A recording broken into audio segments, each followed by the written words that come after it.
Hello, Peter. Thanks for joining us. We are just starting some small introduction about artists. So Emma introduce herself, and maybe later talk about your artwork, and we can skip on Nina. Okay. Yeah, so hi everyone, I'm Nina. I am a artist. I'm Canadian originally, but I live and work in the UK. I am studying right now on the Master's Fine Art program at Goldsmiths in my, would be last year, but switched to part-time because of everything that's going on right now. And yeah, so my work is about, I used to be I'll just give a brief introduction, I guess, but I used to be a dancer and sort of came to art as a dancer with no experience in art, and found that a lot of the faculty in art institutions didn't quite know how to respond to a sort of a moving body in a space.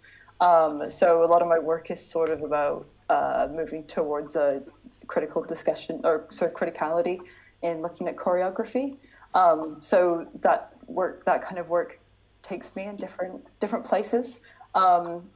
And so I don't always necessarily work with sort of digital stuff, but the work that I have submitted and is being shown here, it has to do with sort of copyright laws with dance and how dance has been turned into a commodity via digital reproduction of the body. That's interesting, yeah. And your artwork is called "Express Yourself in the Battlefield," and it's a part of your research of this dance as a commodity. Yeah. Mm-hmm. Okay. Do you want me to keep going, or are we just doing introductions shortly? What? Do you want me to start the presentation, or are we just doing introductions to everyone? We just do the introduction. Okay, cool. Round, and then we can. Perfect. Cool. Yeah. Okay. So next is María Peiró from Amsterdam. Hi. Hello. Hi. I am María Molina Peiró. I'm from Amsterdam, from Spain, from Sevilla. Spain originally, sorry. Yeah, no problem. But I'm now based in Amsterdam almost 8 years ago. I'm an audiovisual artist and also filmmaker, so I usually combine sometimes work that are audiovisual or spatial in installations, but sometimes I do also work that are just for festivals and for statements. And so I'm actually pretty comfortable in this kind of interaction between the world of cinema, contemporary cinema, and contemporary art. My work, I'm pretty interested in places and stories where we can see these kinds of, or it could be more visible, the most of the time invisible entanglement that humans and technology and nature are part of one single thing. So I'm very interested in places and landscapes where these kinds of things are somehow more visible. So my work has been related to how to make visible these kinds of entanglements that we are part of, and I have been working a lot with the interactions of different kinds of memories, and different kinds of time scales. Like, for example, geology with digital memory, neuroscience with historical memory. Now I'm working in a film, which is, it's also, again, connecting nature with technology and history. It's about a landscape in the south of Spain where there is the oldest mine on Earth, but today it's considered one of the biochemical environment closer to Mars on Earth. So I'm always like somehow repeating the pattern of focusing on places where there is this connection between history, technology, and nature in a pretty interesting way that at least speaks something about we as a society and also in relation to other things, let's say non-humans, this famous and so present word of the non-human today. So that's mainly everything. Okay, thank you. And let's keep again on Emma and Ervin. Ervin, could you please tell us how you work with Emma on your artwork here? Yeah, so basically, I'm a graphic designer, and with Emma, we already have one project behind us called Meta Language. It was a great collaboration to fuse like study artist and just graphic designer and do something together which can speak in both languages. So this was probably the same pattern, that we just talk about things and try to combine these two approaches into a single work. So there's a language of one and other combined. So I'd say that's it. Thank you. And finally, Peter Šourek joined us. Peter is a philosopher, playwright, and new media performance artist based in Prague. Yeah? Is it correct? We don't hear you, Peter. Peter, we don't. Okay, now my mic is on, Great. I guess. Yeah, great. Yeah. Okay. So I will change this. Okay. Actually, I'm waiting for Denisa because whether she's joining us or not, I really wrote an email to her because this work that's exhibited on human sovereignty exhibition we made together. So, but she's in Israel and I'm in Prague now. So I don't know whether she's going to join us. Anyway, what I'm doing, as you said, I studied philosophy and classics, and actually I'm still a little bit working in these areas, and I work mainly for radio and television. Actually, a bit like journalist, but at the same time, much more doing documentaries and reportages and so on. And this is actually the way we started our work with Denisa on this lithography piece. At the same time, I work in theater, so most of my work is something you would call probably performative or performing arts. So I don't know. Shall I? Maybe that's it. I'm for now, I think. Yeah. So, we are going to do some presentation of the work. Yeah. I guess so. Yeah. Okay. How do we do it? We take another round, starting with Nina. Mm-hmm. I just maybe want because we started with the artists, just to say something about exhibition. Of course. And for that, I would like actually to switch one computer because somehow we have double one here resonance. So I will switch there. Okay. Switch here. So the idea. I like it. I like it. Simplicity. Yeah. So the idea of the exhibition and why we call it human sovereignty was about something that I mean, in recent years, or even more, I mean, there is certain, let's say, that there is art that is kind of dealing with the critical observation of technological impact, of is it like is it surveillance, is it this kind of intrusion, is it this a misusage of data collection, extractivism, etc., etc. But but it's much more focused on really on technology itself, but not so much on human. And this is something that we actually a bit kind of lost, this kind of view on the human position, on what is to be human in a technological framework. And that was the idea why we actually like wanted to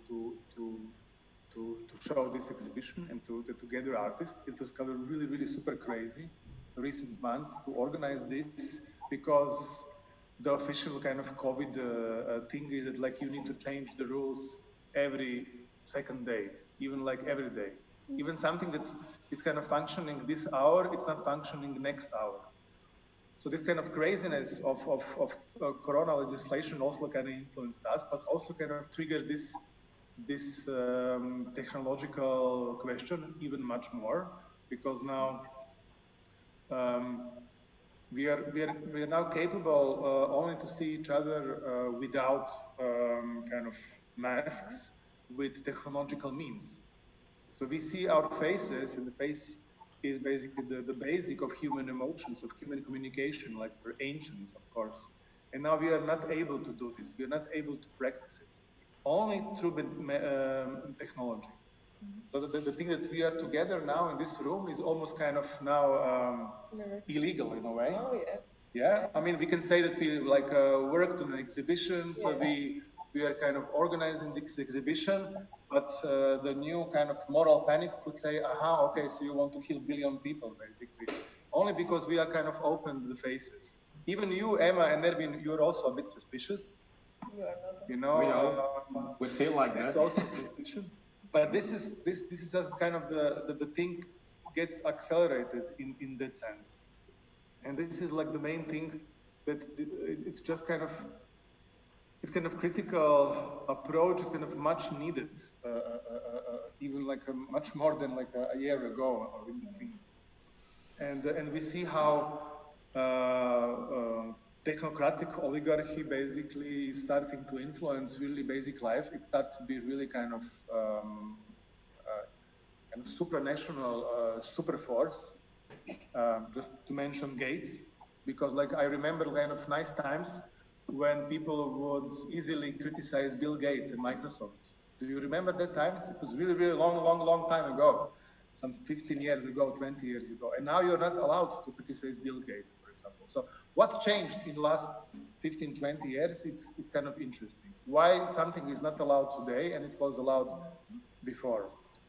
So there are a lot of kind of similar issues, and of course technology, and also there is some kind of opposite logic, like as much technology is being developed and omnipresent, the critical kind of power towards technology is kind of becoming less and less, which is also a bit something worrying. It's the technology is becoming naturalized. Yeah. So yeah, so I mean, we're really happy that we kind of managed to open this, even with some suspicious people on the opening. You know, people were there. You know, it was a bit that was a big issue. I know it's a bit it's a crime. It's a crime against humanity. Tell them. Technology. So yeah. So please. One person. This is just kind of in general. Yeah. But what happened? Because now we're curious. You have to tell us. Sorry. What did happen? And now, there came one person who is very critical against these rules and restrictions, and she didn't wear a mask. And it was a big problem for some people. You call them just one. Yeah. You call her Facebook police. Yeah, it's a face police. Yes, face police. Yeah, we will have a face police. So It's kind of Facebook 2.0, face police. Yes, it was not so tragic, but yeah. Continue, I think, with the presentations. Yeah, we can continue with the presentations of each one of you, and then we can discuss. So we can start with Nina. Okay. Express yourself. Express yourself on the battlefield. I'm actually I kind of like loosely prepared to say something, but I'm actually going to start where I thought I'd finish. Because I was just thinking about, sort of responding to what Christian was just saying, is that, this is sort of where it ends, but I find a lot of, through researching dance copyright or copyright for choreography, in that whole journey, I kind of sort of started it since, I don't know, probably like 7 years ago, and just finally made a work about it. But recently have sort of found that there's some interesting, like, slight parallels to what is happening at the time in these sort of laws. And one specific one is that social dances, so any dance that is practiced within a community or group of people, is not cannot be protected by the law, which throws up loads of questions about sort of like who gets to be a professional and what's a community. Why do some people, who is that person that, because ownership is about one person as opposed to a group of people, who is that person that comes in and gets to claim ownership to a collective sort of creative content. And I think that's really interesting, and those laws were written in I think 1976, so they're not that old anyways, but they sort of, it feels a bit ominous right now when sort of the digital space is a primarily very social space. So that if we're looking at it through the lens of dance law, that anything is social is not meant to belong to you. So that was kind of where I was going to end it, but I'll open it there. I don't know who has seen the film, so I thought I'd just kind of the film is in sections. I don't know whether that's clear in the film, but there are sections to it. So I thought I'd just kind of do a brief description of each section. So at the beginning of the film, I sort of talk about disembodiment, and I kind of go back to sort of what I imagine to be the first moment where technology allows our bodies to exist somewhere else, and I depict the space as an imaginary space. So with since I guess sort of portable tape players, when you listen to music, you can imagine yourself dancing wherever you go. And I sort of use the trope of the iPod commercial because I think it sort of proposes this imaginary space quite well, that you plug in and then you go somewhere else. So I kind of open up with that. So I just kind of introduce where I believe this first happened. And then I go into just kind of readdressing the idea of property, and how the estrangement of labor is what allows for a product to be sold and to go on to someone else. So whatever you create is not linked directly to a product, whereas with dance, it is both the product and the service, and it can't be separated. So that's sort of what that is what introduces sort of difficulties in copywriting choreography, because it sort of can't be. It doesn't have a score. It doesn't have a script. It can't be. Your creative thoughts cannot be can't be recorded anywhere to pass on to anyone else. Although it has happened for a few people in the past. And then I kind of return back to the idea of disembodiment and kind of update it a bit. And I talk about how, with the introduction of video phones, I don't know, maybe this work is actually about Apple, I don't know. But with the introduction of video phones, whether people call them that anymore, it's the first place where you can consume a dancing body, and it's now removed from a space or an event, and you can consume it in your hand. It's essentially like an object that you can pick up and hold. So that's sort of one shift, and I talk about. Sorry, I've lost my place. And then I talk about how that's sort of not the only form of the digital body, and talk about motion capture technology and how. Sorry, I'm kind of running through my film in my head. Motion capture technology as sort of the first digital record that actually. That completely encompasses the movement in space, in a three-dimensional space, and is sort of becomes a perfect record for that you could pass dance on to someone else. But the problem is that many dancers are not literate in that technology, and if you're not literate in the same way that an author has to know how to write. To express their ideas. If a dancer doesn't understand how to use this technology, they then can't have ownership to their work. And so then maybe this is what I should have actually opened with. I'm sorry, but the work is actually about the recent cases against Fortnite, which is a video game. And the video game is kind of stole dances from musicians and actors and dancers, or kind of internet stars, I guess, and obviously did not ask for permission to use these dances, and then essentially with motion capture technology, it sort of turns them into a product, and you can purchase these dances with what they call V-Bucks, which is a virtual in-game currency, which you can get by playing the game a lot, and it rewards you, like in a real world where you work, and it rewards you with the money. Or you can sort of you can jump that whole process, and you can just buy these dollars with your own money.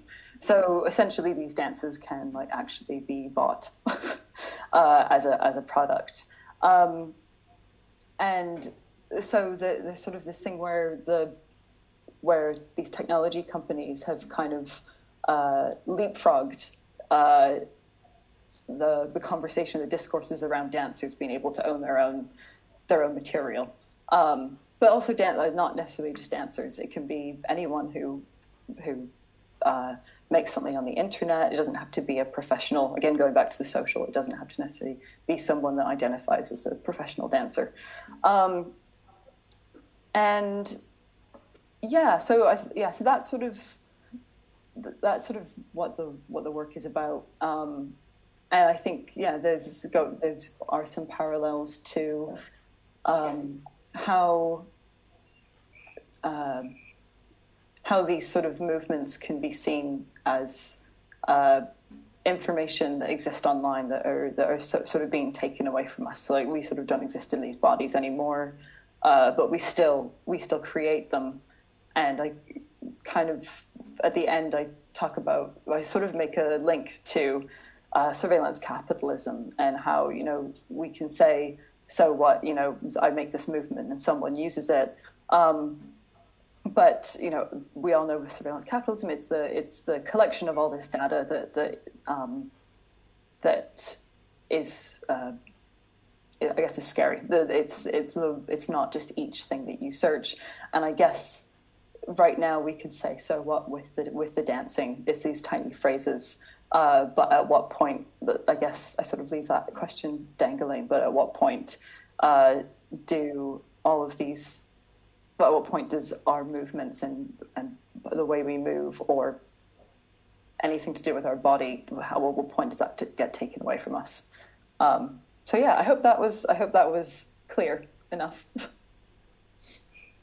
Yeah, it was for the beginning for the presentation quite clear, and we can after these short intros we can then discuss each thing. I have one thing regarding the commodification and the currency system, but it's also connected to what Peter and Dennis have with their Utopia project, so we can discuss that after. Okay. But it's really quite a common thing. Mm-hmm. We can have Maria next. Me? I didn't hear it. Okay. My project is called 1 Year Life Strata. It's a new media project which I started at the end of 2014 when I was making or doing a research about memory in the 21st century, about how through all this technological and scientific revolution we are living, our notions about memory in very different perspectives are changing, from neuroscience, from memory in the sense of digital memory, how we collect memory, also in the sense of historical memory, and also in our understanding of nature memory, no, in the terms of geological, in a geological scale. So when I was doing this research, which was somehow inspired by a very personal story, because at that moment my father was at the beginning of his Alzheimer disease, so somehow I was very into the subject of memory through this personal story. And when he started with his disease, I read in a scientific magazine about these little cameras that were recording the whole life. I mean, it was at that moment they were called I don't remember the name, but the thing is that I found this little camera that took like a photo every 30 seconds could be interesting for him at that point, in order maybe to remember his daily life, because what I read in the scientific magazine, it was that these devices were used by researchers and people affected by this disease. So I thought that could be an option. So then I started to research about these devices, but later on I thought that it was a terrible idea, knowing the character of my father. But later on, thinking about these devices, I decided to start an experiment.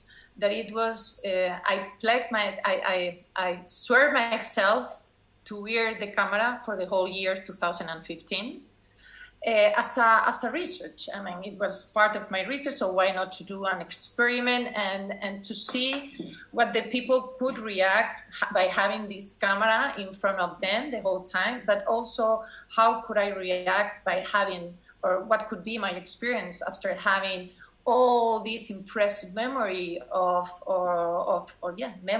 my 2015. At the beginning, I was very interested in somehow this kind of more surveillance and self-surveillance, this kind of subject. It was also interesting for me. But later on, I thought that what it was really interesting for me, it was not talking about memory and so now I don't remember the word. Sorry, I don't remember the word, but it's fine. Mm-hmm. So I was thinking about what to do with all this material that I was wondering this time. So I was very interested also how we are so obsessed about memory, and also how somehow, because now that we have the tools to remember almost everything, the term of forgetting is coming very close to death, in the sense that it's raising similar fears. So I was very interested in not talk about memory, but about talking about forgetting and somehow looking into the positive connotations of forgetting. So what I decided to do, it was not to do a work of memorizing all my year, but the opposite, how to creatively forget my year 2015. And at that point, I was also very interested because, of course, I was working with memory in very different perspective from neuroscience, from historical memory, in the terms also of technological and digital memory. So I was very interested also in time scales, so human time scale, digital time scale, geological time scale, historical time scale. So I was really working on the combination of these different perspectives. And when I was, seeing all this material that, as you can imagine, I don't remember how many pictures at this point because it has passed, 3 years after I did this project. But, it was an incredible amount of pictures. I started to thought about if I could transform this quick and fast digital memory into a time scale that is very difficult for us to grasp, that is the geological time. So then it came to me the idea of why not to digitally, because it's a virtual project. Maybe can I share a screen or something? Because it's also like nice sometimes. Okay, if you don't think it's interesting, but I mean, it's like you don't see images, I think it's pretty difficult to understand. Sorry? You can share the screen if you want, sure. Where can I, because I think it's the second time that I use share screen. Now I see. You have 3 dots in the lower right corner. Sharing it, right? And then you can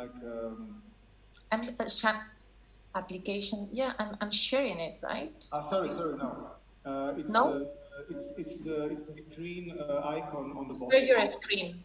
Yeah, I see. Share your screen. So I'm sharing. Now. Okay. So you are now seeing yourself at this point, and I'm gonna share to my. You're on Facebook now. Okay, one moment. So when you're live strata, so this is project, okay? So maybe you can see. So it's everything will be forgotten in the fullness of geologic time. And it's called like digital forgetting and data mining in Anthropocene. So yes, I'm gonna show you some images so then you can have an idea of what I'm talking about. Okay, but as you can see, what I did, it was to transform. I decided this is maybe a half of a day, even less, of all the pictures. Maybe it could be even 1 hour of pictures.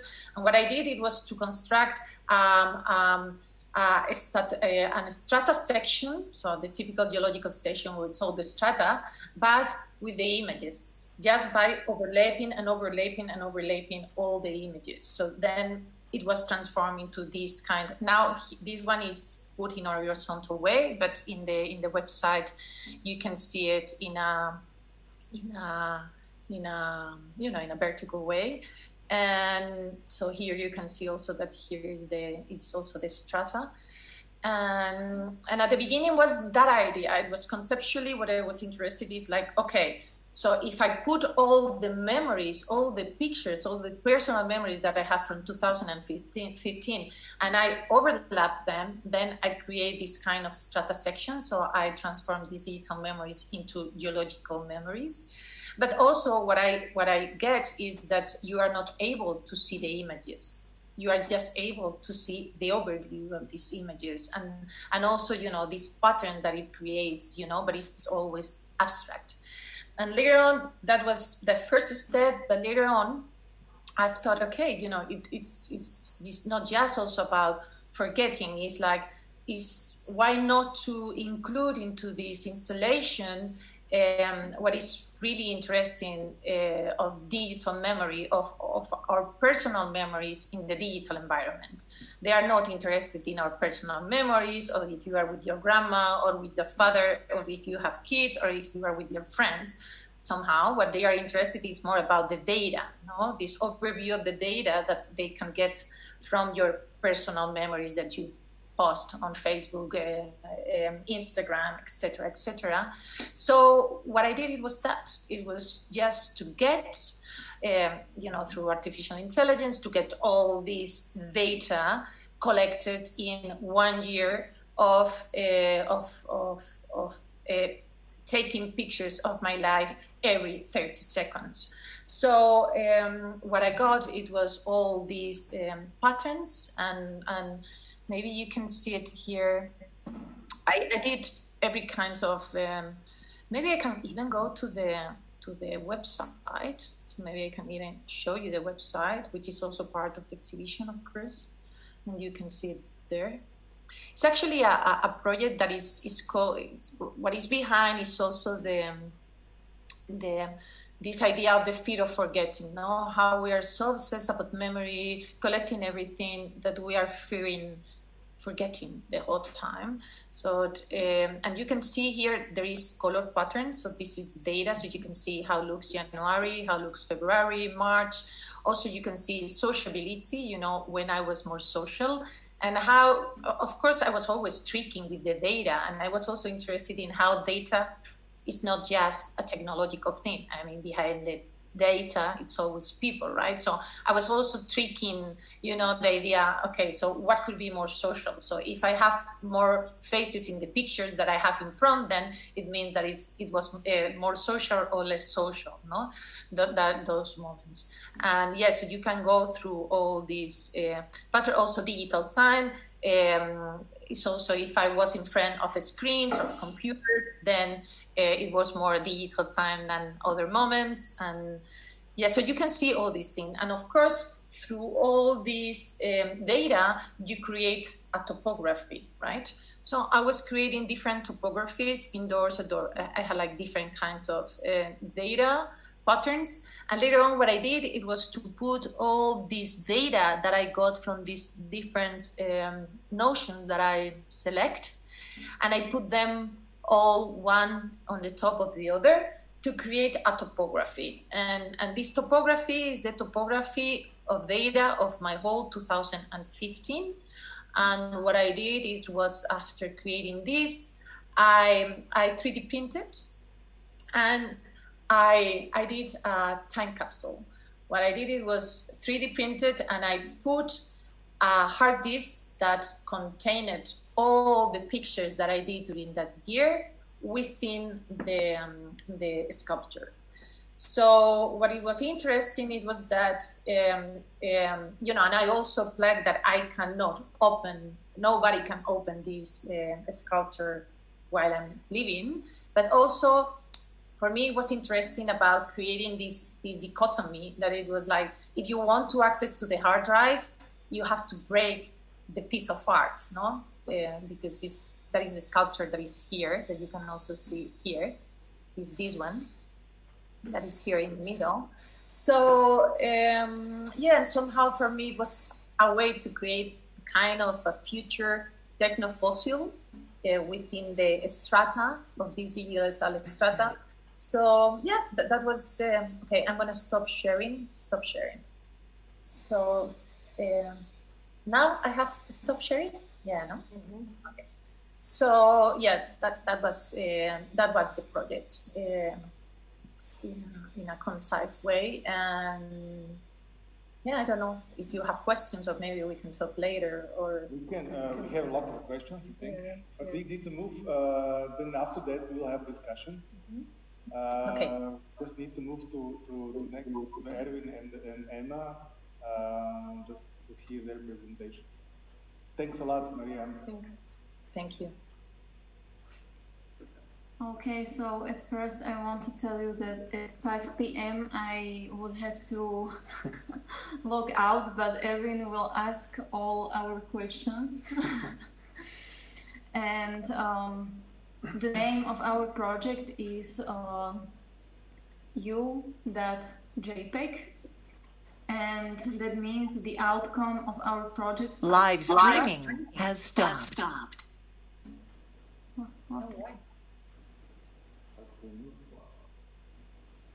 Do you hear us? Or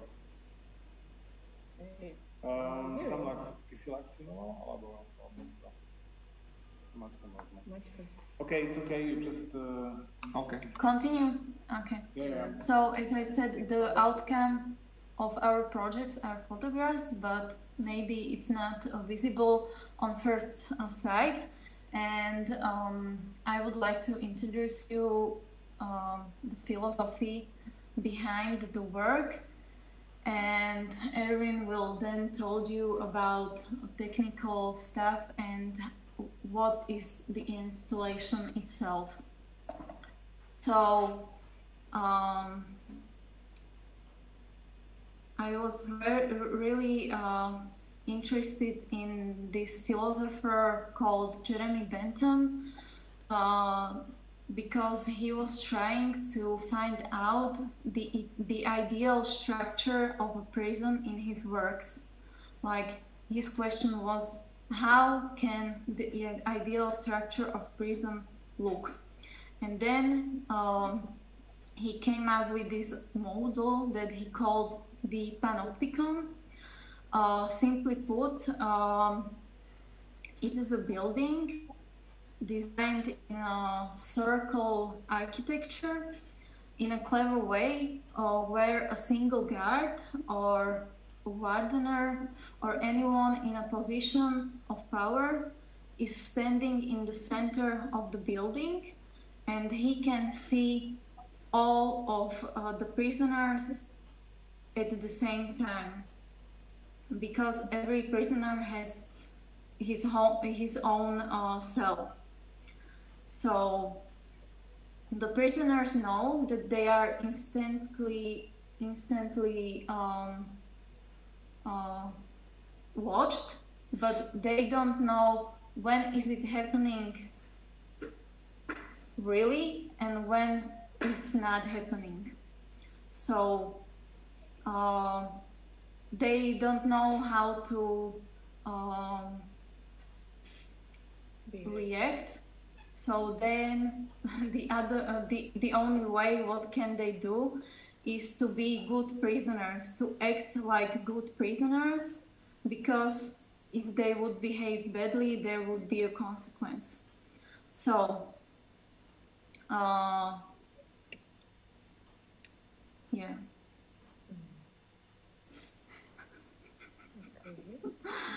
So I will continue. So these prisoners, their lives become once again like constant surveillance, and I thought about his concept in contemporary times, in nowadays, like surveillance cameras are like watching us constantly, and this leads to a way to how to be a good prisoner in nowadays, meaning we can say that we live in a social prison. We live our lives trapped in a cell inside of a panopticon, or a panopticon inside another panopticon, but it is maybe a question of simulation. So hopefully you understood what I wanted to say, that his idea inspired me to think about our lives that we are living nowadays as a prison, simply put. Yeah. And now, yeah, and the idea that there is someone watching all the time was manifested in our installation, because right now we are watching you in History Palace. Hello. Yeah, you can wave. Yeah, so the core of our concept is the basic shape of a black cube. And in the center of the cube, there is a functional camera, as you can see. and the camera is connected to the cloud. So, and while you're getting closer to the object, we are walking through the satellite imagery of the Google data centers with the information about their location. Every image has the title "You are here," and this combination of these two objects, prints and this cube with camera, is to realize the thing that there are cameras around us everywhere. It's CCTV and smartphones, because you can just take a picture of someone at the street and save it. So this is the idea that there's these cameras everywhere, and we take their presence as a granted, and we do not think too much about where all the data ends. But the moment when you are confronted with the camera at first hand, like in the installation, you will find yourself in a quite awkward situation, because you are not sure about the data from the camera, where will it end, and who owns it. So all you know is that the camera noticed you. Or you don't really know if it's working. The camera is working. You can only guess if it's real camera, if it's only some... Oh, never mind. So this camera is real, we can tell you.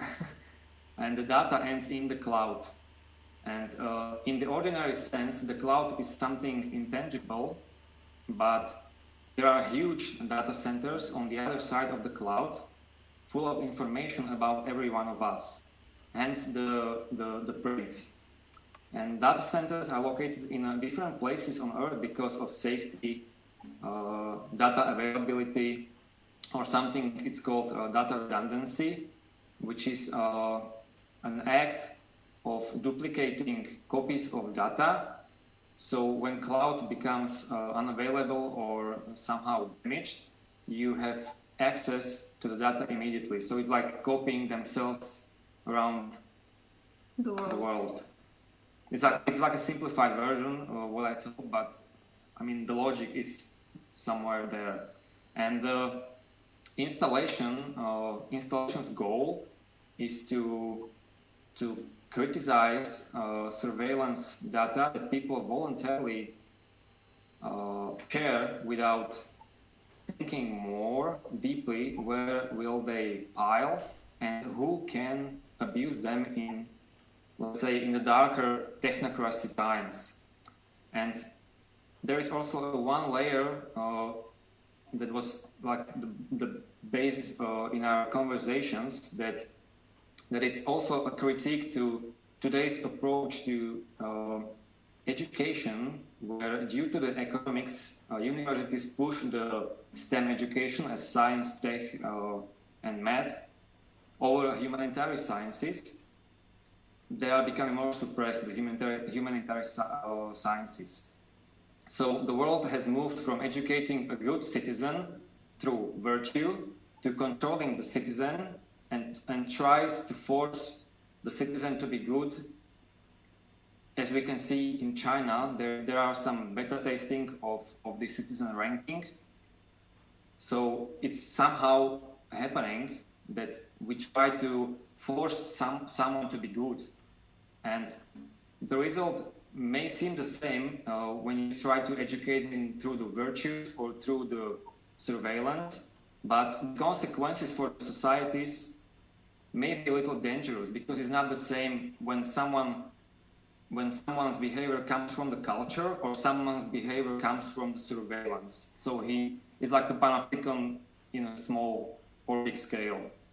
So this might end up that the human as a society or culture of beings becomes obsolete, and we're just living in this technocracy where we are always watched. So we have to act in a way as a good prisoners. And we are fans of virtues, not forcing the behavior through technologies. Yeah. So that's like the basics. Okay. Thanks a lot. So many things. Sorry? I have so many questions around. But let's finally hear also Petr. It seems that Denis couldn't make it, but maybe Petr, you can also tell us about your project, which is also quite in this kind of in the realm of behavior of citizens under the surveillance network. This kind of knowing that you are all the time surveilled. Yeah, I think as I was hearing, as well as I was listening to the others, I see already the parallels. But we took a little bit different approach, I would say, anyway. And let me start with, as you can see clearly, my hair is overgrown, you know, and it's all about how something as simple as usual as overgrown hair can become political in this context, you know, because all hairdressers are closed today. And even before the last lockdown we had here, I went to hairdressers and I got my hair cut. And when I came to my work, people asked me, your hair is cut, you know, how it is, you know. And suddenly this became a gesture. So I basically signalized what I think about those safety measures, because I was the only person around who went to hairdressers and got the hair cut, you know. I did it just, you know, as a matter of fact, but in the end of the day, it was a political gesture. And it's actually one of my obsessions to see how easily things became political, because, you know, you can say everything we do as citizens or even as non-citizens, if you like, is political, but it's a platitude. Some things we do are really political, and some things we don't just, you know, don't matter that much in political sense. So maybe just to show it, how I may share with you my screen as well. Okay, I tried. Oh, this one. Right.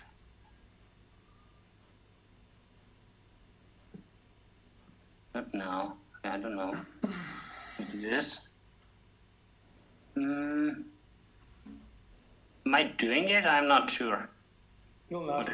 You need to click on this. I see it, yeah, but icon. But You need the hand. it's not allow or something like that, because I think I have the same problem. And then you have to like allow first, then you can then press the button. okay.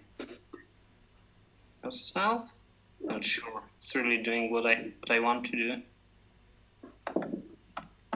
No, it's not working. Oh, here. No. In the meantime, Sorry. I would say It's goodbye the link. and have a nice evening. Okay, thank you for Thanks a your lot. introduction. See you. Nice to meet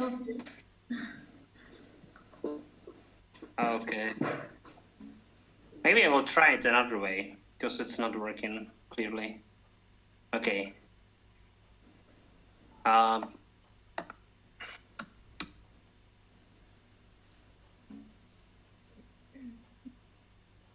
Maria, you told. Do you want me? Yeah, I'm gonna try it.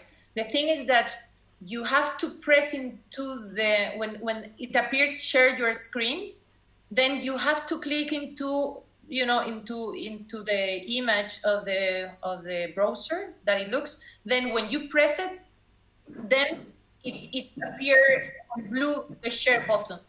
If you don't press it, you don't have the option to. Okay, I don't see it. Okay. Well, for some reason it doesn't work. Yeah.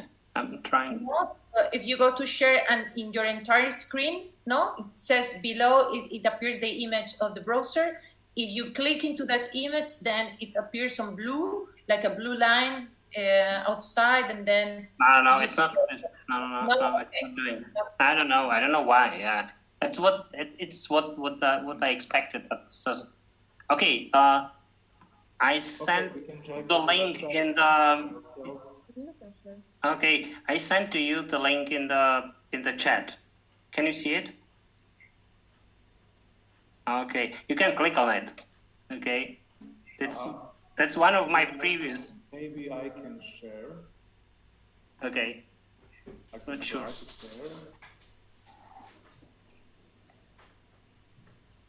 Try it. If it works for you.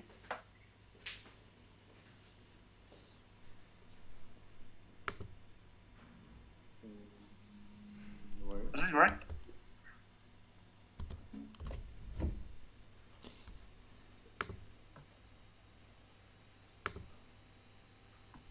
Okay, can you see the link? No, okay. Oh, yeah. I can see it.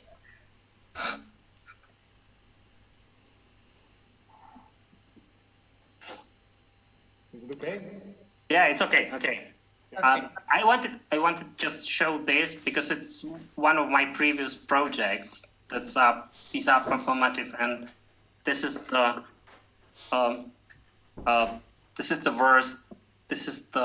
world's first corruption travel agency, if you like, and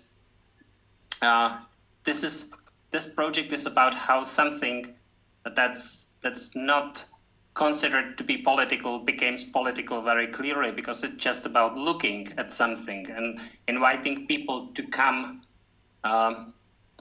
somewhere and to look at something, you know. So in this case, these were some corruption monuments in Prague. And actually, it's still working. This travel company, we're still doing it. Yeah, this was the. And now I share with you the link to the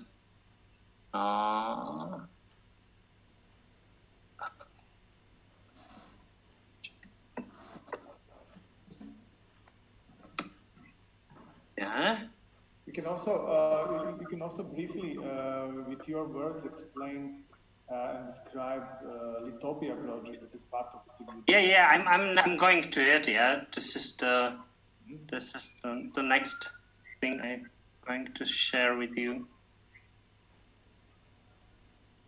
It's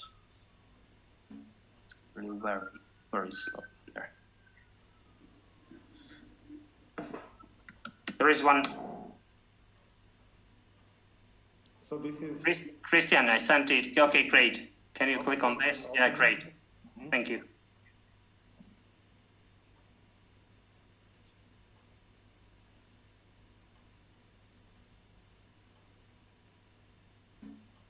Okay, go to special jury prize, because there is the documentation. Okay, this is the lithope on this section.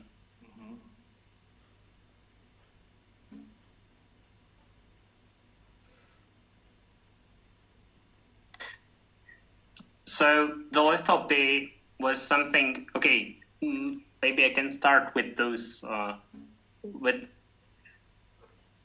We imagined. Oh, it's very slow. I see.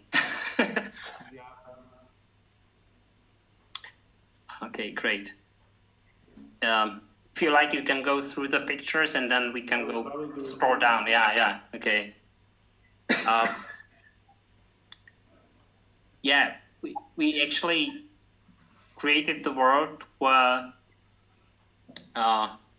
people can sign or confirm some contracts, and it can be whatever contract you like. Maybe, I don't know, marrying someone, or be linked to someone by friendship, or whatever you like. Via satellites. It's I would say it's a little bit overdone for today's technology, but you can easily imagine the world like this, especially if you combine satellites and drones. So imagine something is permanently over your heads, and it's watching you.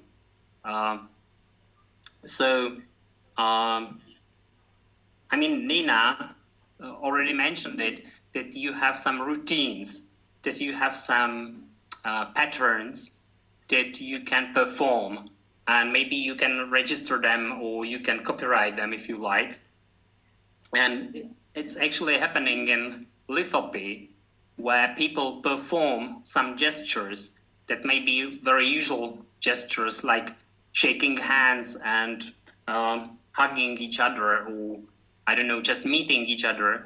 And they perform those gestures, and those gestures got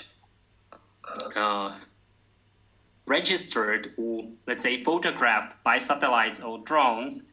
And this is the way how they sign some contracts, you know. Of course, this is the combination, because you have these contracts, these are smart contracts with blockchain, so you can't easily get rid of them, because they are here forever. So what actually happens in this world? Maybe you can Christian, you can maybe show the film there, or maybe the presentation, because the people somehow get aware of the fact that they are watched from above, so they completely change their behavior, you know. So they look permanently up towards the skies, and I mean, those eyes of satellites became something like modern gods, that they watch them every day, in every motion. Actually, I was inspired by the fact that there is something that's called signature strikes. You may have heard about it. This is something that the U.S. military performed in Middle East when they targeted some people, or because they performed something that was seen as dangerous. And in some reports, because those were drone strikes and from above, and people were a little bit surprised by the bump that suddenly came from the skies, and they targeted something that was a little bit strange. But actually what's really a little bit strange always is ritual, you know, because you have these, so they sometimes they targeted a wedding or something where people behaved a little bit strange, you know, because they danced or they did some routine. So yeah, maybe you can see it. So it's all about, you know, how people change their behavior because they know they are observed, and they, let's say, they can make some gestures, but these gestures are not enough to trigger those contracts. They are not enough. They are not long enough for satellites, because satellites are very high. So they have to shake their hands, let's say, for minutes, just to trigger it.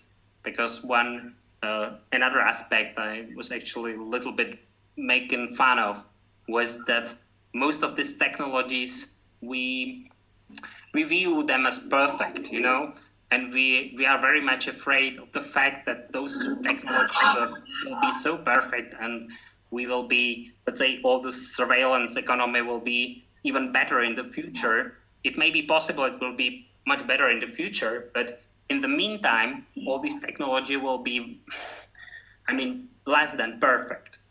But people will change their behavior nevertheless, because they don't know whether they are watched or not.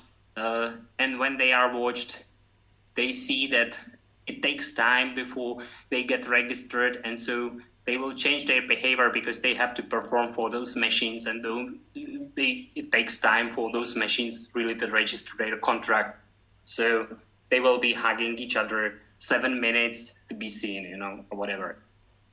The funny thing about it, we created it in I don't know, late 2018, and as you can see, this is the world where everyone is hugging the other people, shaking hands, kissing each other, and this is exactly what's now prohibited. So so this is all about the people who indulge in all these rituals that are now prohibited. But I think it doesn't matter really. Just because now these people are actually living in a sort of computer game where some gestures became parameters in algorithms, and now we are living in another computer game. So this stuff became a kind of parameters in other algorithms. So if you can't leave your house for more than 200 meters, it's just a parameter in this computer game of this virus, So the same is here. So you have to hug someone for 3 minutes. If you hug them for less, it is not seen as signing your contract or being a friend with someone, So you have to perform those rituals properly. So now we have to stand from someone at least 2 meters, because standing 2 meters means you respecting the other person. Now you can translate it in whatever code you like, what you see in this video is just the people. This is the coin. They are paying for something. This coin has to be big enough to be seen from satellites. And that's it, I think. Then we can start the discussion, because I see really many things in common. Thanks a lot. I will just now stop sharing. Many things that are quite common to others. I'm just kind of copy now something that is part of exhibition, but we didn't put it as an artist. I mean, they are kind of artists, but not official artists. So I can actually share again my screen because of that. Sorry for this. My screen once again, just to show you this. And this is something that actually Microsoft, in a way, solved all your concerns better and others. This is actually, it's a part of exhibition. And did you see now? Yeah. I see it, So, okay. Yeah, so publication date is 26/1/2020. And it's about cryptocurrency system using body activity data. So it's a Microsoft technology licensing, patent. Inventors are Dustin Abrason, Derek Fu, Joseph Edwin Johnson, and agents are here. So basically, I like really the name, the number of this system. It's called WO 2020-666. It's really poetic. And it's funny because our system, if you like, was exhibited in the end of the February, in the beginning of March in Milano. So it's like maybe they are 1 month later. But the thing is actually that, so if you see, this is an interesting thing, this sensor I like. So this is a human, and this is sensor. And also the funny thing is that the testing that happened in Slovakia. Slovakia is the only country in Europe, I don't know about the world, where they tried to have massive total testing of all inhabitants, or all citizens in the state. And it's kind of interesting that the name of the company that provided these tests was called biosensor. It's also quite poetic. Mm-hmm. And of course, there was no certificate. There was no one is like kind of how to say. There was no certificate in Korea about these tests. Also, there was no in Slovakia, just like the day before this testing. So, in any way, Slovakia is avant-garde. But this is also interesting. User device, you need to have user device, then you're connected to the communication network. Cryptocurrency system, they assume it will be there. There is also archive. So this is, people can watch and so it's human body activity associated with the task provided to a user may be used in a mining process of a cryptocurrency system. That means that your activity, your body activity, can be used as a mining tool for a kind of blockchain, for a kind of cryptocurrency system that is now patented by Microsoft. And now we need to kind of to see like what is this sensor completely? What is this? What it will be, how it works, and how they envision that it will work. Is there already a solution for that? I'm going to stop sharing. So, yeah. So we find a lot of common themes in your presentation and your approaches. Yeah, so I'd like to ask Nina, like, do you think like when you mentioned the Fortnite, like was kind of stealing the dances and the movements, like do you think it's kind of it's something that is kind of negative that needs to be prevented, or how do you see how actually you see this kind of copywriting of dance? Like what's your opinion on that? Like Fortnite shouldn't do this. It should be kind of protected, or they should kind of not under some kind of moral consequences to do this.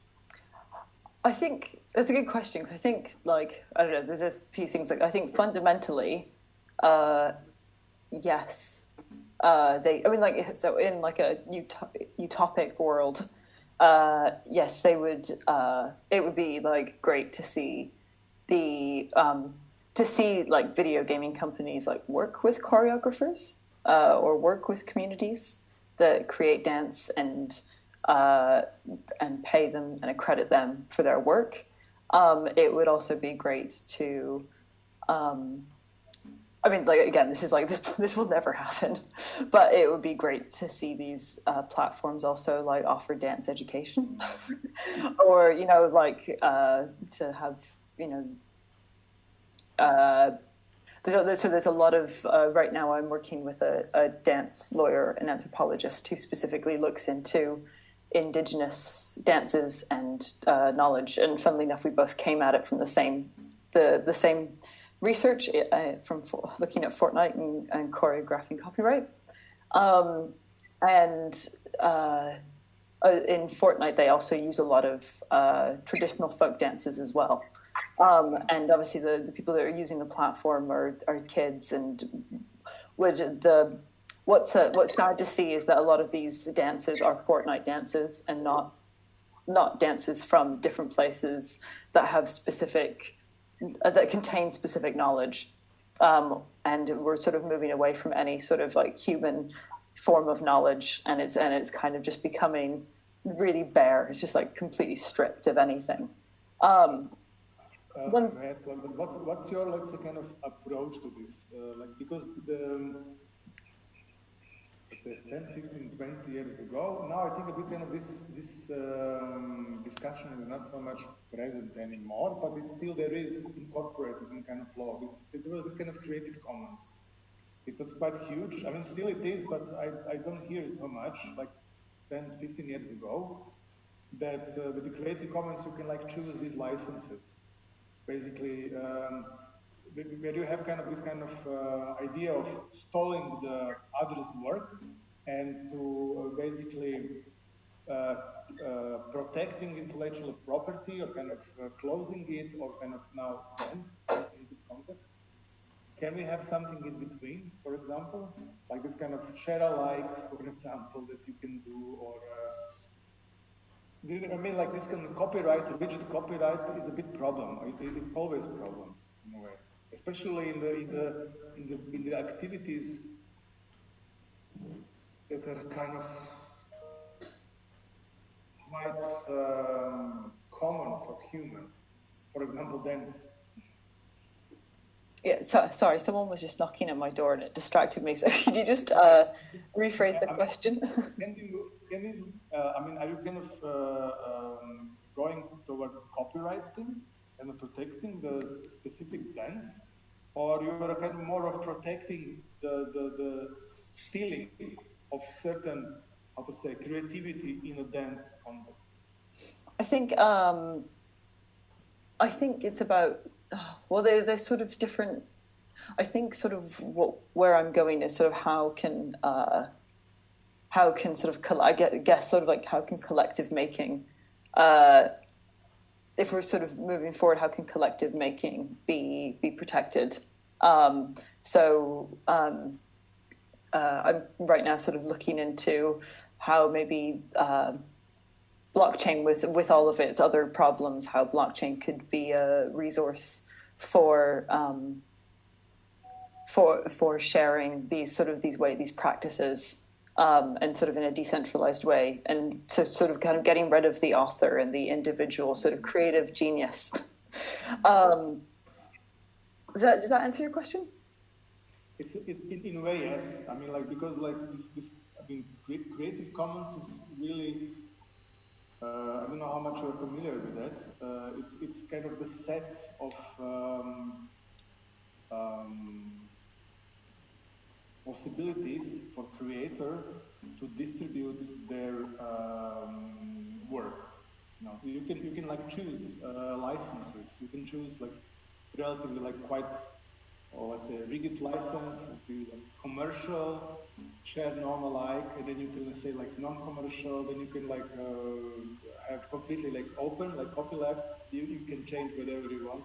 So I think these are kind of seven basic licenses. I need to answer. Okay, I will put the link there. Yeah, put the link in. I think sort of one of the main issues with this is also that with dance there's sort of there's no registered form of like fixation. How to do this? This is also a bit complicated. Yeah, so we're also looking into whether, we're not sure. We sort of we're trying to move towards seeing whether motion capture technology can provide like code as a written form, and whether that written form could be a score, so a written version of these movements. Thanks for sending this. Yeah. I mean, the first thing is how you can basically really define how you can close the specific dance, you know, which kind of quite very interesting idea. Well, I think also there's so the sort of the purpose of the work that I made and showed in this work is also to sort of start to think about, you know, the dance is protected under one law, which is about dance being passed from body to body or being performed by another body. But there's is it now? I mean, I really don't know. Is some dances now protected or not? I really don't know. No, so a lot of dances. I think there's very few cases that have that are actually like properly copywritten. Yeah, it's not very common to actually protect your work. I dance you in the court. Yeah. Well, so mainly it's sort of big. It's like it'll be like, you know, George Balanchine or like the really big dance companies that will copyright stuff. But most dances can also only be protected under dramatic works. So relies on costume, music, setting, so all of these other superfluous things to the choreography. So very few choreographers are actually copywritten the actual sequence of movements. Yeah. Okay. Thanks. I have one question for Maria. If you have this. Maria, when we saw your work for the first time, it really reminds us to this kind of classic of net art by 01 Eva and Franco Mates. Sorry, I can hear you very well. Could you? When we first time saw your work, it really reminds us on this kind of classic art of net art by Eva and Franco Mates, 01, the kind of classics of net art from Italy. So basically, they were sharing their life from 2000, the year 2000 to 2003. All their emails, all their bank accounts, all their business things, basically they were sharing. But your thing is kind of, and they were really dealing more with the surveillance, and in that time it was really refreshing, and especially the surveillance issue was becoming more and more important. Not only with surveillance, kind of in outdoor with the camera systems that are starting to be more and more involved, especially at that time in the West. But also this kind of surveillance of your data, what you're doing on the computer. People will start to be aware of it. But what's interesting with you is that you, as you said, you went beyond surveillance also, but the memory. And this kind of thing of to be forgotten. And it starts to be a topic now. I think the European Union has now even some law, they're kind of preparing a law of the right to be forgotten, I think. Yeah. And the mentioning of death is also kind of interesting. For example, people 100 years ago or 150 years ago, when they were grown up, when they came into their 20s or 30s, they even accept maybe aristocracy or really high-level bourgeoisie. They didn't have a memory about themselves at all, in forms of images, in forms of paintings, etc. So basically, you didn't have a memory mediated through something else about yourself. So the only thing that you have kind of the memory is kind of your brain, how much kind of you're thinking about yourself, about your past. But with these images, you are kind of all the time kind of observer of your life. So also, what does it change in a kind of in a people's behavior and kind of mindset? So it's a question for me. So what do you think I think? Yeah, this is the kind of a customization of kind of observation of your life.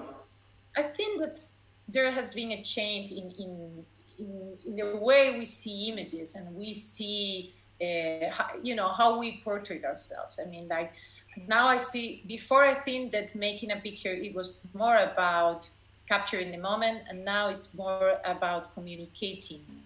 And I think that that's something interesting in the sense that before it was an exceptional thing to have, for example, a Super 8 camera in order to shoot your daily life. So all the images that we got, it was more about posing for the camera. And now I think that somehow, because it's more about communicating the instant than, this thing about maybe, posterity, even that the posterity is always there, for sure. But I think in that sense, we are able to go beyond the image. And of course, people, it's a big question. I mean, it's I think that what I can think is maybe, not so relevant because, of course, we have changed behavior in everything, in terms of choreography, in terms of movement, in terms of how we remember. But I think that the subject, what I was more interested to focus on the project, it was more about how we have to face the necessity of forgetting. I mean, that it's a really interesting point, just in this kind of overexposition to images, overexposition to memories, to think about how important could be also forgetting this process, because it's not just about, we also know that digital memory or memory by itself, it also contains forgetting. So in order to remember, we have to forget. We do a selection. So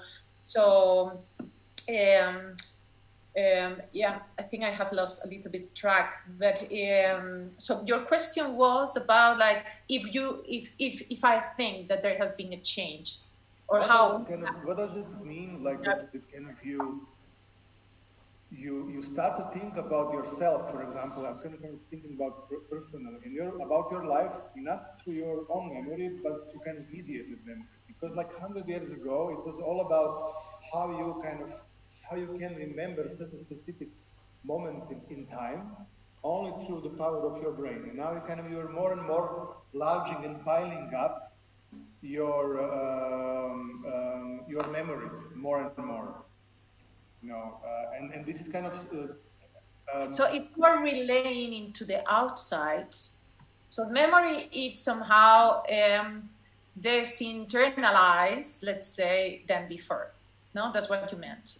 So in that sense, and now that we have, of course, that's what we have created also, that somehow, because it's this kind of, we are becoming lazier and lazier in terms of memorizing, but that's something that we have, that our brain in that sense is changing also, I'm sure, with technology, because it has happened every time with every technology change. I don't know, I don't know, do you know about this idea, and I think like project, like the serious project, we don't know much, we don't know so much about it, about Google project run by Ray Kurzweil. I think he's still head of engineering of Google, and he started like 3 years ago, 4 years ago, and he's kind of quite known futurist, I think transhumanist also.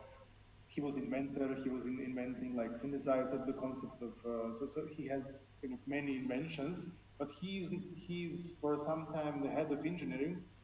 And his goal, together with others in Google, is to upload the brain on server. So we can discuss like, is it possible or is it possible? But it's not relevant for the discussion, is it possible or not? But the idea and possibility is kind of really opening kind of many questions. So what if these things happens? What does it mean? Yeah, and also in terms of collectivity, in the moment that you externalize your memory and it's not within yourself and it's becoming more and more external, you are creating this super memory, that is beyond the individual, which I think that's an interesting thing. That is exactly what is happening also with data, right? That now it's something that is over the individual side, and it's something that somehow we can curate. So I think that's interesting in terms of also in the historical perspective, also in the sense of writing. That's also what I think now it's an important subject in terms of collective memory, and also how to narrate history in different ways. So I think that also, to have this kind of externalizations of memories today, I have questions about the future, about also how to tell different histories of disputes, all these kinds of material. But I'm also worried about, like, again, we are creating a lot of external memories, but at the very end, we have to filter.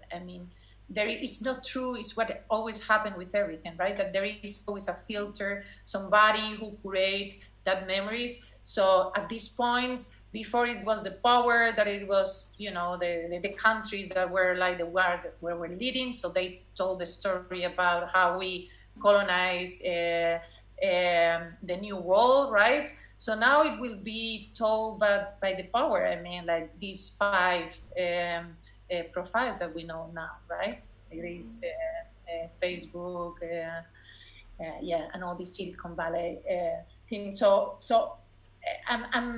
I don't know what is going to happen with this, you know, with the future in the terms how we are going to curate this data, these memories. You know, you can put it in memories, data, but you know, there must be a chain. I mean, it's you know, it's something that is happening at this point. Of course, it's coming this critical point about like it can be all the power in this little area of the world, right?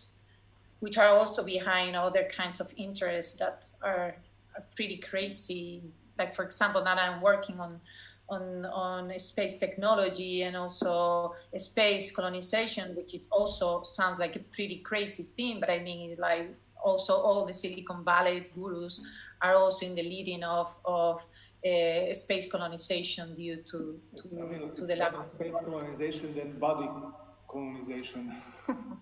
Sorry? If we can, colonization, yeah, of course. Like space colonization is still better than body colonization, our interior body, at least. I don't think so. If we can have a choice. Yeah, I have just I mean, note. At the very end is a big, I mean, yeah, I understand, let's say, the joke, but yeah, it's also a really big problem, because when we don't have, now we have eyes here, seeing what is happening here, but we don't have too much eyes of what is happening there. And yeah, there is a lot of things happening there that we are not aware of because we don't have the technology. From me, just one short note that I appreciate in your approach, that in these times of temporary short Insta stories, I have, for example, one friend. She's making Insta stories really all the day, and I was asking her, why are you doing that? Oh, because it's my personal memoir. It's my personal notes to share with people. And in this selfie period of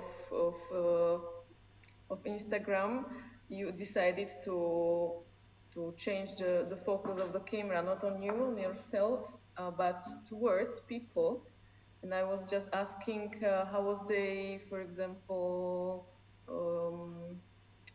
behaving, or about that you are capturing them? Maybe some question of GDPR or something.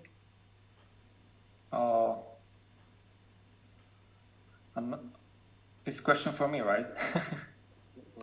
It was Maria. Maria, okay. Okay, sorry, I didn't hear. I have a problem. I don't know if it's my connection or what happened, but so I didn't hear the end. I understood, but the end I couldn't hear it. Okay. Okay, let's skip maybe, but it was just about the point that you move the camera not from yourself but to the others. Okay, thank you. Okay. No, but it was okay. I don't. No problem. Well, let's skip. Do we have a problem with Jitsi now? Yeah. Maria. No problem. Yeah. Everyone is... Maria is like frozen. Okay. And for Ervin, I had one question also. Is it okay? I think yes. For Ervin, yeah. I mean, Yeah, but it's very hard to... Maria is a bit disconnected. Okay. So for Ervin, I was like thinking about this concept of surveillance. It leads to the something like New World Order and obedient citizens. That these are very obľúbená favorite topic with Christian, and yes, that interesting how people can behave constantly differently when they know that they are surveilled or watched. Yes, but for me, it's just one thing, that being registered, being observed, being surveillanced, being watched, it's the meaning of being, of a human, of individual.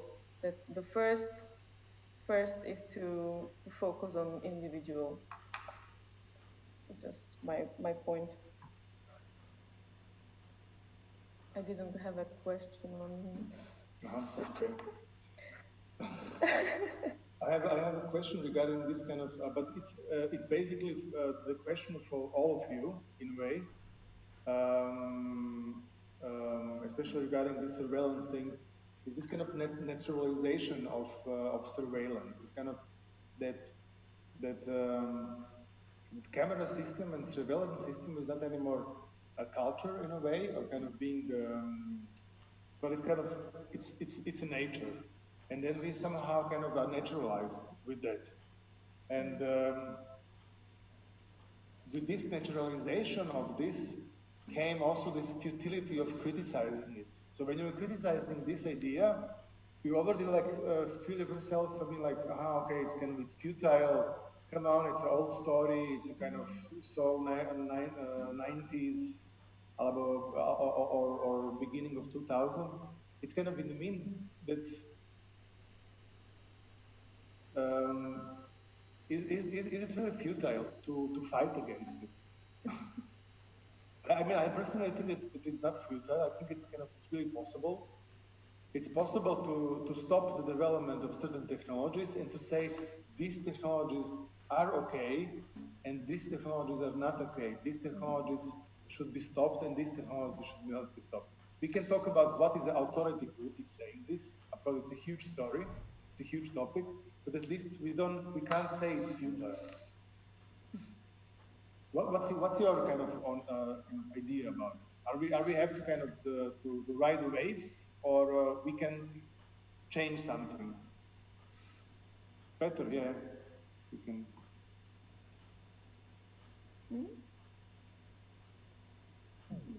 I don't know. Is Peter muted? Okay, great. Yeah. I guess my connection is really poor. Okay. Actually, I wouldn't play that much the difference between natural and artificial in that sense, because as you speak about how natural it becomes, but I wouldn't talk rather about normalization. Then you get to this new normal or whatever, and I would say it is linked to our today's, very much to this business mentality. Most of us actually kind of internalize this kind of morals of shop assistant. As this is why we are polite and never tell much truth, because it doesn't pay off. And I mean, it is very risky actually to bet against normalization in general. It doesn't pay off. So it's if you ask whether it's futile or not, I mean, people are mostly signaling they are not going to bet against something like this. You understand what I mean? They say, I'm rational. Look at me, how rational I am. I know this is not rational to bet against normalization. I know it. You can see throughout this crisis. Actually, I don't bet against masks because it's normalizing. I don't bet against this kind of measures because they are normalizing slowly. Whatever. That's why we are so obsessed with all kind of trends, with all kind of data that show us what's the most trendy thing in the world, because it's the basic information for this kind of business mindset, business mentality, because they say this is normalizing now, so don't bet against it. It can be whatever, trans people, whatever, it's normal. So be rational, stop, whatever you like, So what I'm now offering here is to translate this kind of your question, into this, maybe this is the part. It's not the whole answer whether I personally somehow decide to fight against it, but to understand why people are somehow stopping fighting against it in one moment, It tells a lot about our society nowadays. But I mean, this is connected in a way. Yeah. What Ervin was saying about that kind of you're kind of becoming really good citizen. I mean, of course, historically, when certain powers and certain structures are being kind of formed and stabilized, it becomes kind of normality, of course. Old normal, new normal, normal 3.0, normal 4.0. And in that moment of history, basically, you can't think about it because it's becoming normalized. But this sudden kind of change, we jumped out of democracy in a way for the good of people, and we don't know how long it will take. And we are still this is kind of new normal. I'm not saying that the democracy is the best or not, but the thing is that actually we were, at least in Eastern Europe, we were experiencing democracy in the last 30 years, let's say. And people are a bit kind of accustomed to it, with all these kind of problematics of democracy, with kind of shortings and issues. And now we're kind of jumping to something else, and we don't know what it is. But at the same time, we should behave as a kind of good prisoners. And this prisoning is really kind of this. I think there was protest in Bratislava against the measures, mostly run by right-wingers and former corrupt government. And a lot of people were basically really against the measures. And they really kind of can't stand it because it's becoming really, really strange. And it's hard to explain that for people who are not in Slovakia, because here it's much more oppressive than it's elsewhere. It's not about lockdown. It's about kind of forcing you to take tests, potentially, other kind of medical interventions, and you don't have basically right. And then there is the problem of first citizens and the second citizens. But what is interesting now, it was one detail, is that police asked from the participants of these protests to upload their videos and photos to help police basically punish those who were without the masks. Although they have kind of tons of cameras, they know they can really scan everything there. So basically they have this power, but they don't want to have. But this is like the change of the power. The power is really delegated to the people. It's a bit kind of mix of Stasi model of KGB, basically people who are kind of spying on each other, plus technological things. So it's kind of Stasi 2.0 in a way. So you just kind of delegate this massive surveillance and control to the people, power to the people. Mm-hmm.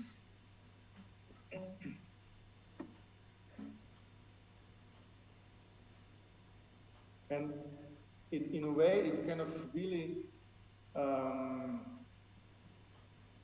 would really like to see some researches on how we change our behavior, knowing that this talk is being recorded, or our communication is being recorded, or just the idea that we know that this is being recorded.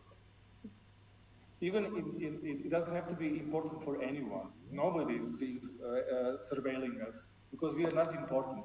But still, that we think that we somehow might be important can become a problem.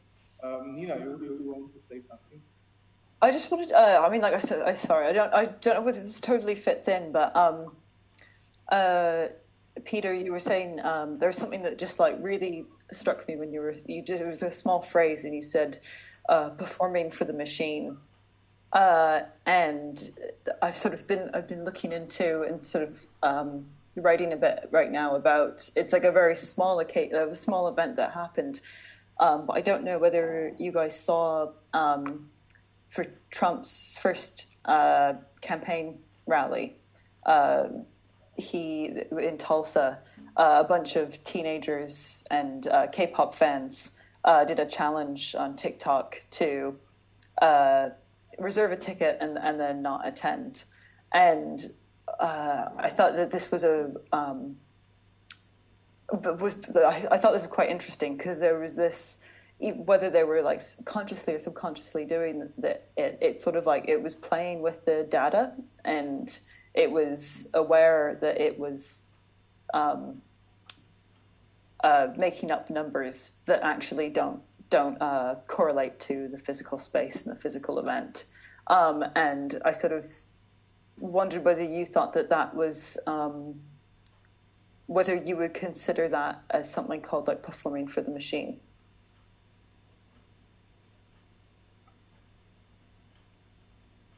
No, I think you're muted. Yeah, no, it's okay. No, thanks. Actually, it's like telepathy, because I was thinking about TikTok at the moment. You talk about those routines, how they get copyrighted in a way, because basically TikTok is exactly what's kind of solving that kind of issues in a very different way, So, yes, because if you look at, let's say, Charli D'Amelio, it's exactly performing for machines, because she's performing only with her face. She's not dancing at all. It doesn't matter what she dances, And what I say is that people ask these questions, why Charli D'Amelio, And it's exactly the question, because you don't need to be professional to do this, the issue of copyright, because to do copyright, you have to be professional. But to be Charli D'Amelio, you have to be relatable, which means understandable. And it means in her world, it means to be relatable to machine, not to people. She's totally relatable to TikTok. It's nonsense to say that she has any fans. Actually, she doesn't have fans. Yeah. Nobody. How you relate to Charli D'Amelio? You see her face on TikTok. That's it. So she somehow it gets lost in all this. So I think, and she can copyright this and that. Vice versa to this, kind of interface, So yeah, performing for machine, exactly. That is, yeah. And it's, of course, and it somehow brought to my mind. And in the moment you talked about, how this became kind of, popular dance, and how people, because it's, of course, these are these memes, you see everywhere on TikTok, and it's like driving force of it. So. Oh, sorry, I'm getting a bit of feedback there. Do you think that performing for a machine takes, like, you have to think about what's behind that machine, and whether there's someone behind the machine, or like a bunch of data? Like, is it about it being a person, or is it about it being a collection of information? I think it's more practical. I see it very practical. You have to take into account really basic things like resolution in case of our satellites or something like this, or maybe how framed your picture is, which is basics of performing arts, Basically, this is the question we ask ourselves in performing arts: how I'm framed, you know. So this is, I mean, this. So in this moment, the machine is something for me that has mainly, especially the machine that's developed first, you know, like maybe, and I can give like very simple example. In the early days of recordings, all actors had to get on the stage, and they moved in the viewpoint of the camera, you know. So it was basically like the theater. They went in, but then the camera started moving, so they could basically like free their movements, you know, and those TikToks and anything else, like they give impression that you can do whatever you like because I follow you everywhere, because you can be free. But of course it's still camera, you know, still perform for the machine, you still perform for the, why there are these wild limits, like crazy limits, like 40 seconds or what? It's format, you know, so yeah. This performing for the machine, it's in a way kind of opening the new kind of division of the people who are aware and they're performing for the machine, kind of in a public appearance, kind of good citizens appearing, and those who are not. I mean, it's really fantastic, this story about this Hungarian MP of Orban Fidesz party that was catched in Brussels. But it's kind of interesting that basically, I mean, so he belongs to the people who are not performing for the machine. So these are kind of the people who are kind of out in a way. But this story was used basically not because of him, because he is not important in this context. Basically, he's just kind of fighting with the Hungarian, basically Orban. But the point is, like, this is the message for all others. Is basically you are all the time surveilled, you are all the time controlled, and you can't do anything that is kind of out of context because we can use it for you. And this is the story with that guy is kind of much more the question of who is really running the countries now, and how many of these people, independently of kind of specific specter, are really being blackmailed by technology that is by using, you know, by specific, you know, kind of powers or a specific group of people, you know. And this is like how many of them are kind of really executing their policies because of that, because they're blackmailed.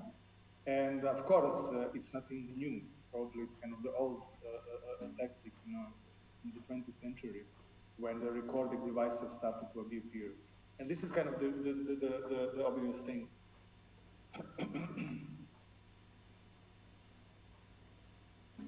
Ervin, do you have something to add? Not sure. At this point, I have a kind of hard time to focus because the sound is a little bit distorted for me, and I have to really like listen, but it's hard for me right now. Of all of us, or?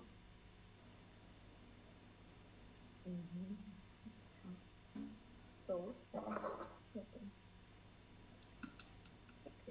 Okay, I think we can, if nobody has some kind of immediate comment or question. Maria is lost. Maria is lost. She sent the email. Yeah? Yeah, Maria just sent the email. The power went out in the middle of our conversation. I'm trying to connect to the phone, but I can't. It just linked to a gray square. I'm really sorry, but I don't know what to do it again. It's okay. Okay. Yeah. So, Amsterdam. Yeah. Okay, so I think that we can conclude. Are you okay? Do you have something to add? No. No, I had a question for Maria, but maybe I'll send it to her as an email or something. We can send you her email, or you can find it you can find her. We will send it to you. Okay, great. Yeah.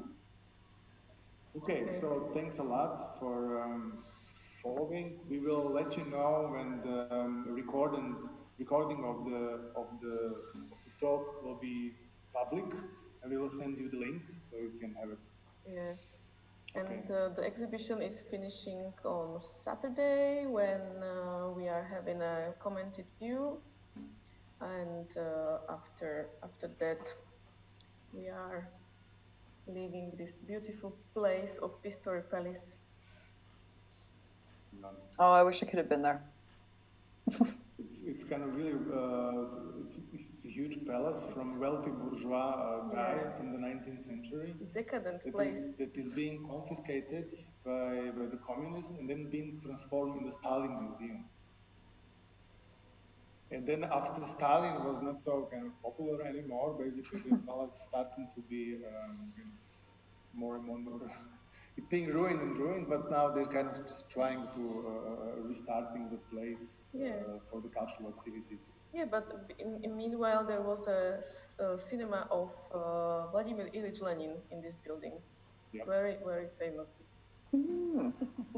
So historical consequences are strong. Okay, so thanks a lot to all of you. Thank you very much. We are closing now. Yeah. Thank you. Bye-bye. Be careful. Bye. Bye.